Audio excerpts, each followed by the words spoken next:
Fathers day సందర్భంగా దేవునితో మాట్లాడుతూ ఉన్నాడు. నీ ప్రతి విషయం వెనకాల ఓటమితో నిలబడినటువంటి ఆయన నీ తండ్రి. ఇది నాకు ఏ స్థానాలను కలిగి ఉన్నావు, ఆ స్థానము నీవు పొందుకున్నావు అంటే అనేక సందర్భాల్లో నీ తండ్రి తనకున్న స్థానాన్ని విడిచిపెట్టినటువంటి సందర్భాల్లో తన జీవితంలో అనేకమైన ఉన్నాయి. ఈ రోజు నువ్వు ధరించిన వస్త్రములు, నువ్వు తిరుగుతున్న వాహనాలు, నువ్వు కలిగి ఉన్నటువంటి చదువు సమస్తము కూడా నీ తండ్రి శ్రమపడితే నీ జీవితంలో నింపవచ్చు.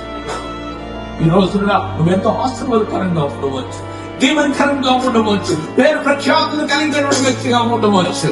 కానీ గుర్తుపెట్టుకో, నీ తండ్రి నీ కోసం శ్రమ పడ్డాడు. నీ తండ్రి నీ కోసం వేదన పడి కలవరపడి ఎన్నో సందర్భాల్లో అతనుకున్నటువంటి ప్రతి విషయంలో కూడా తన యొక్క సుఖభోగాలను విడిచిపెట్టి నీ కోసం త్యాగంగా నిలబడ్డాడు కనుక ఈ రోజున నువ్వు దీవెనకరంగా ఉన్నావు.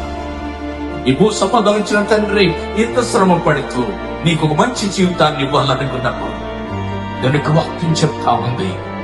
మత్తయి సువార్త 7వ అధ్యాయము 8-9 వచనాలు మనం చూసినప్పుడు శ్రేష్టమైనటువంటి ఈవులతో మనకు అనుగ్రహించడానికి పరమందున తండ్రి మన కోసం ఉన్నాడు. శ్రేష్టమైన పదార్థాలను ఇవ్వడానికి పరలోకపు తండ్రి సిద్ధపరిచాడు.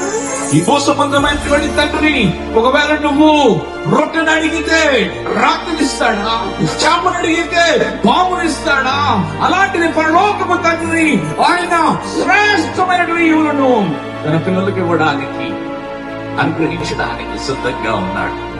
ఒకవేళ ఈ దినము ఈ భూ సంబంధించిన తండ్రి నీకు లేడేమో, ఈ భూ సంబంధించిన తండ్రి ప్రేమ నువ్వు ఎప్పుడు కనుగొనలేదేమో, ఇదిగో ఈ దినము దేవుడు నీతో మాట్లాడుతా ఉన్నాడు.